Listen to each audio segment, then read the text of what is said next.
Allah la yashku su'a illallah. Bismillah ma sha Allah ma kana min ni'matin fa min Allah.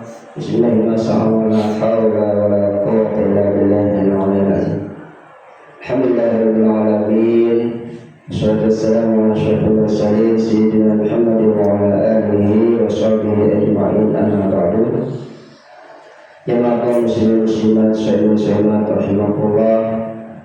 Bersyukur kepada Allah Subhanahu wa taala atas limpahan karunia yang diberikan kepada kita, sehingga pada malam hari yang ke-15 dari bulan suci Ramadan tahun 1447 Hijriah ini, kita telah melaksanakan ibadah sholat Isya berjamaah dan sholat fardu. Alhamdulillah wa syukur. Salawat dan salam takkan pernah terlupakan juga kita haturkan kepada junjungan alam Nabi kita Nabi Muhammad sallallahu alaihi wasallam, karena dengan berkat perjuangan beliau kita sebagai orang yang mengaku Islam sebagai agama kita dan Allah sebagai Tuhan kita, serta bisa beribadah dengan aman, tenang, itu berkat jasa dan perjuangan beliau. Jamaah kaum muslimin muslimat sahabat rahimakumullah. Hakikatnya puasa itu sesuai dengan yang sudah sering kita dengar adalah yang paling dominan itu adalah bagaimana kita digembleng menjadi orang yang sabar. Itu sudah bersabar, karena sabar ini akan memasuki semua aspek dan semua lini di dalam kehidupan kita. Terlebih-lebih kita yang berada di lingkup yayasan pondok pesantren, ya, terlebih-lebih anak-anak kami yang masih bertahan di asrama.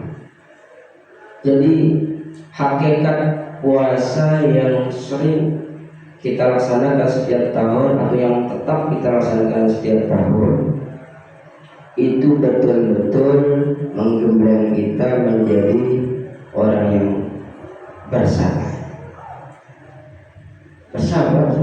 dalam segala hal.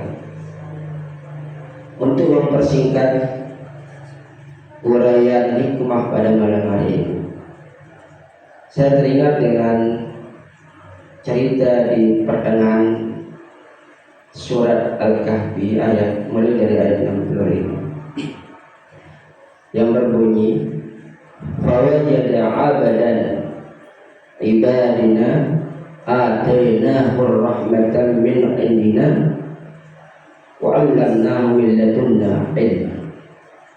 Mulai dari ayat itu bagaimana kisah Nabi kita Nabi Musa alaihissalam ketika dia mau melamar menjadi santrinya Nabi Khidir.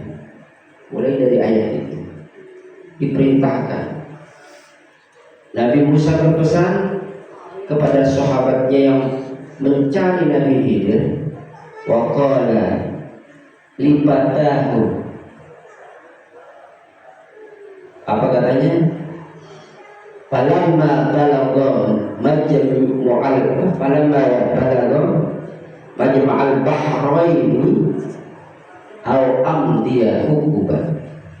Pokoknya lipatahu, dikatakan kepada sahabat saya, kalau kita sudah sampai, kalau saya sudah sampai kepada dua pertemuan laut itu, ya, saya tidak akan berhenti sebelum saya sampai ke sana, atau saya akan terus berjalan sampai mati. Seolah beliau mencari seorang guru yang sudah disebut rahmatan min indina, yang diberikan rahmat oleh Allah Subhanahu wa taala.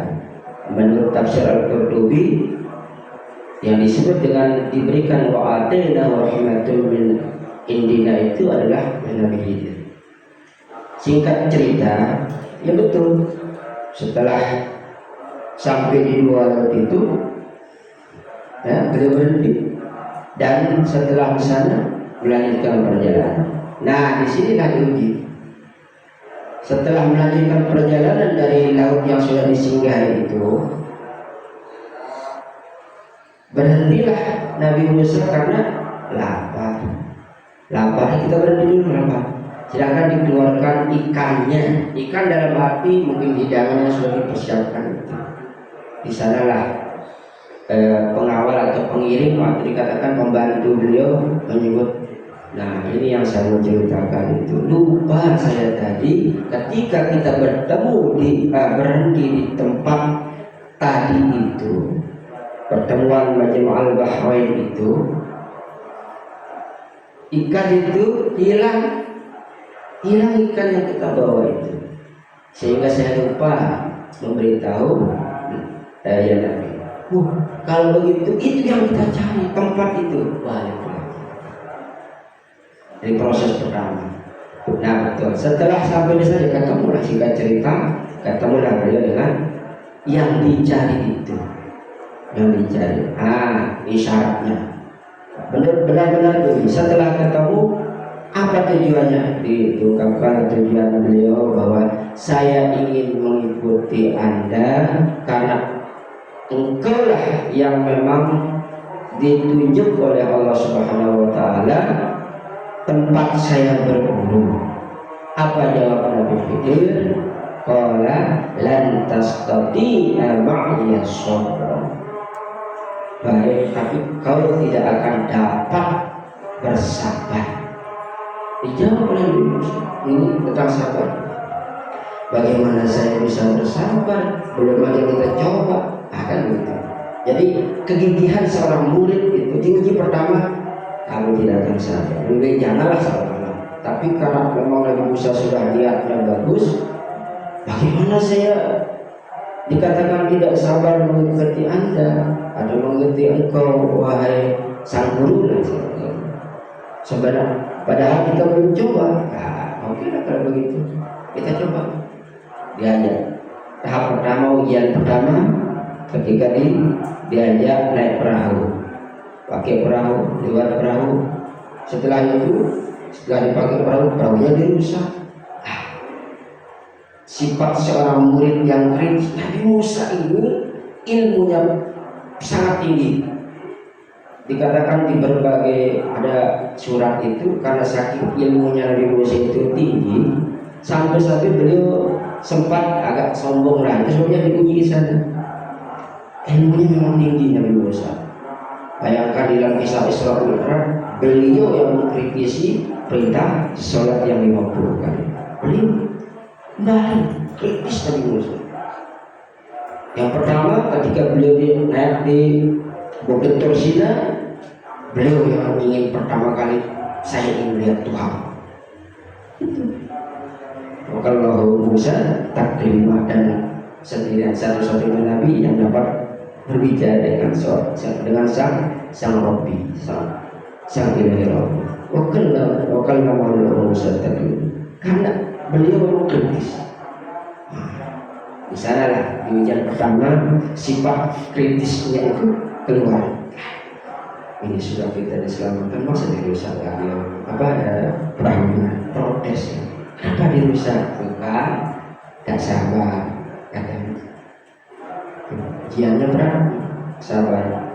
Oke, yang kedua, lanjutkan proses pencarian ilmu Nabi Musa. Bagaimana menguji kesabaran? Bertemu dengan anak kecil. Anak kecilnya 2 orang, satunya dibunuh. Iya, bertemu dengan anak kecil, dibunuhlah anak kecil itu.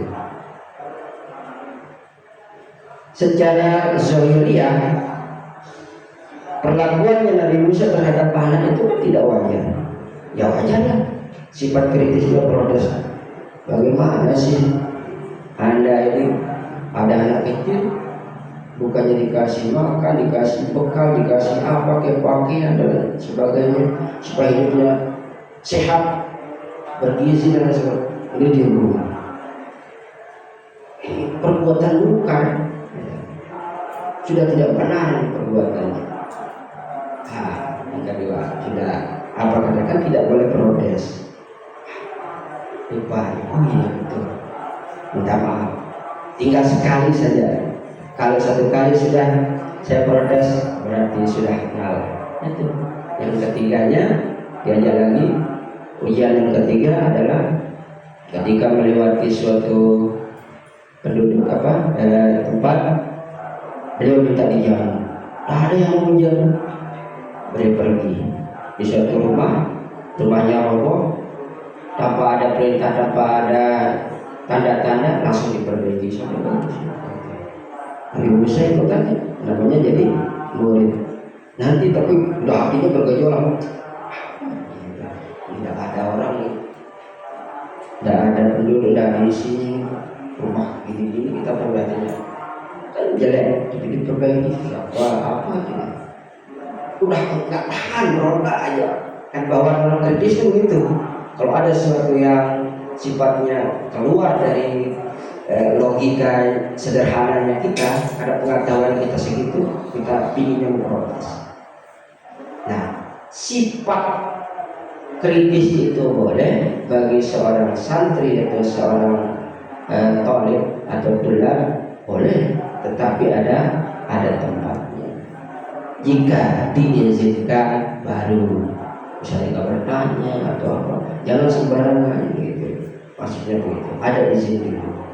Nah ini Nabi Musa udah nggak tahan, padahal aturannya sudah ada, jangan protes dari awal. Kalau mau berguru sama saya, jangan protes, ikut saya. Nah, singkat cerita itu yang terjadi. Lalu dibukalah rahasia-rahasia yang tidak diketahui oleh Nabi Musa yang merasa ilmunya sudah tinggi sebelum bertemu dengan Nabi Khidir. Baru menyadari, oh ternyata walaupun saya sudah merasa ilmu saya luas, ada yang lebih tinggi daripada itu. Sahihnya dalam cerita ini adalah perjalanan atau proses bagaimana mencari ilmu, benar-benar sabar. Itu maksud saya. Ya, kita ambil maknanya dari rumah cerita di dalam Al-Quran. Ini kita bagaimana bersabar, dan kesabaran itu kita latih melalui bulan suci Ramadan. Sudah jelas kita bersabar menahan diri dari segala makan dan minum yang boleh dimakan dari pagi sampai petang, tetapi karena aturannya tidak membolehkan, kita sabar dulu. Itu maksudnya. Nih, saudara anak kami yang masih muda, Ustaz, nih Ustaz, ini siapa namanya? Ali. Nah, ini siapa? Masya Allah, ini tiga ini yang paling sabar untuk sekarang ini, karena dia masih bertahan di yayasan untuk asrama. Dia sudah sebagai pemenang di antara yang lainnya yang gugur di Medan, juang dalam menuntut ilmu untuk asrama. Ini yang saya, makanya luar biasa. Mangkat ya, jadi semangat. Jadi bersabar, insya Allah. Jadi karena tujuan kita bagus sesuai dengan yang sudah sering kita dengar, yang namanya syahatul ilmu atau lautan ilmu itu tak bertepi. Tempat kita ini mulia, jadi kita bersabar. Jadi semangat untuk anak-anak kami yang masih asrama. Jadi kalian ini akan menjadi pengukir sejarah di yayasan ini, yang apalagi angkatan-angkatan kalian memang benar-benar jihad dan jihadnya luar biasa. Perjuangan kalian untuk menjadi pionir, menjadi benar-benar banyak yang dibuka. Yang pertama kalian ada di sini, jadi akan terus bersama sampai seterusnya. Jadi bersabarlah ya, dan insya Allah kalau sudah banyak yang ikut, nah itu luar biasa. Jadi kalian yang akan ikut, yang bertahan, yang bersabar ini, jadi akan menjadi bukti ada di tempat ini. Amin ya rabbal alamin. Terlalu panjang, kurang lebihnya mohon maaf. Jadi hanya sekedar itu yang dapat saya sampaikan.